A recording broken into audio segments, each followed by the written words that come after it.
everybody, thanks for joining me today. I am doing a few experiments today with a different pose. I haven't done anything like this before.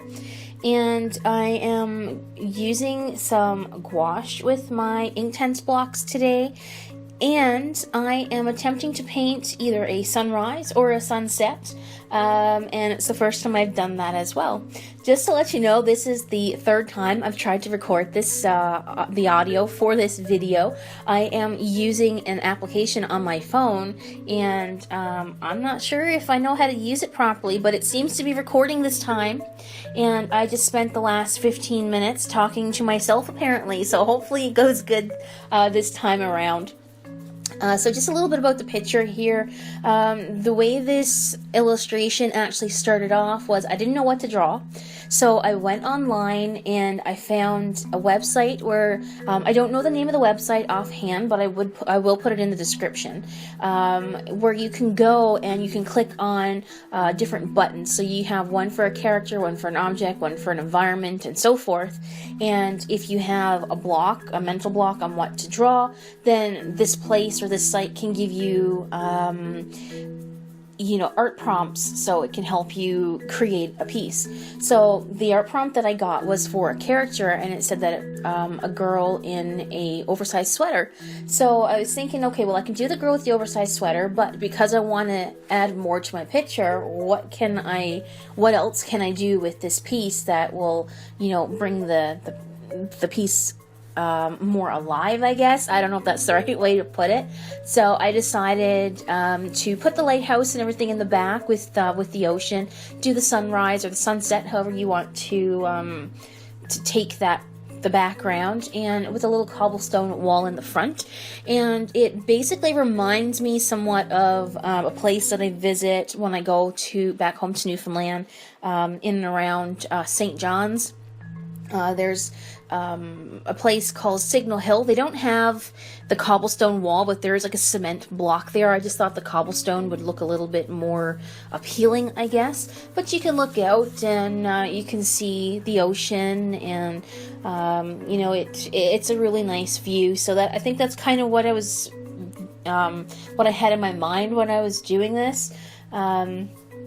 And again, I did look up a picture for the girl in the oversized sweater. Of course, she doesn't look anything realistic or anything like a realistic girl would look, but these seem to be the types of characters that I'm going for at this point in time. I don't really want to get into doing realistic illustrations. I just want to have fun and play with color, play with poses, and learn how to do some different techniques and stuff like that. But, this is the first time that I've ever tried doing a sunset. My second time trying to do a cobblestone wall. The first time I did do it in my mixed media journal, and I did use Copics, and that didn't turn out that great either. And I wasn't really impressed with this picture as I was doing it. But now after, looking at it the next day, then I kind of like more what I've done. And I apologize if you hear some noise in the background today. I have my windows open finally in my studio, as it's 21 degrees outside today, so it's really nice, and we've gotten some really great weather these past couple days compared to the minus 15, minus 20, minus 30 weather that we've been getting for the past 7-8 months. So I'm trying to take full advantage of it, so please pardon the noise in the background. I guess I can talk a little bit about the supplies that I use in the video today. The journal that I'm using is I believe it's like an 8.5 by 11.5 or 12. It's the Landscape Moleskine watercolor journal. I believe the paper is somewhere between 100 and 130 pounds. There's nowhere is it written on the book what the weight of the watercolor paper actually is. So I can't unfortunately tell you that, but the paper is fairly decent. It does buckle quite a bit if you do add a lot of water to it, but usually after it dries, it kind of pretty much goes back to the way it was. It is a little crisp though at the end. It's a very crunchy paper. It does hold up water really well though, so if you're just using it to practice with, then I highly suggest the paper. And they're fairly cheap as well. It's like $25, I believe. That's what my boyfriend paid for the book when he gave it to me as a gift. The line art was done with a Staedtler fine line marker, or a pigment liner, sorry. I'm getting myself confused here. And most of the picture at this point has been done with Inktense blocks.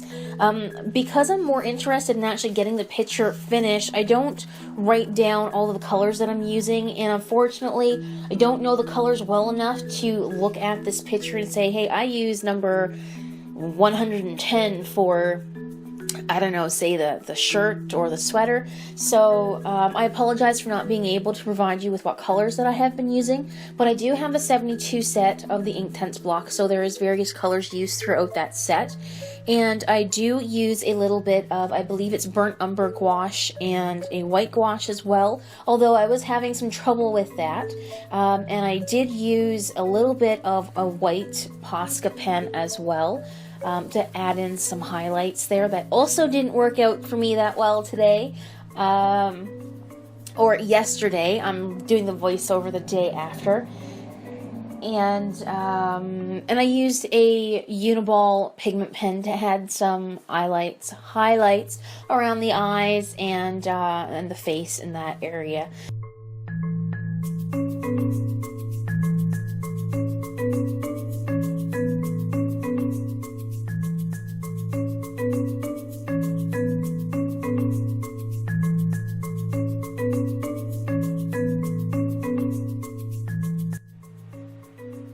I also wanted to mention as well that when I was painting in the hair here, I wasn't really liking how the highlights and the shadows were coming out in the hair, but after I did work at it a bit and left it alone for a while, it dried, and I found that the after effect was a lot better than the effect that I was getting when I was painting the hair, so to speak. So I didn't really like it as much when I was painting the picture, and I really didn't like the entire picture at all, to be honest with you. But when I put it aside for a little while, as I said before, I started liking the picture more and more, and I actually do like it now compared to how I felt about it when I was painting it. And to be honest, that happens to me quite a bit. I sit down to paint something and I'm not really sure if I like it at that point in time, and I kind of have to get up, walk away from it for a little while, and I go back to it and I'm like, yeah, okay, I like this now. So yeah, even though I had a lot of negative feelings when I was working on the piece, now that I've given it some time, I really do like the illustration in the end, and hopefully I'll be able to get some more done in the near future.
I don't really have anything else to say about this piece today. If you have any questions, please go ahead and ask me down in the comment section below.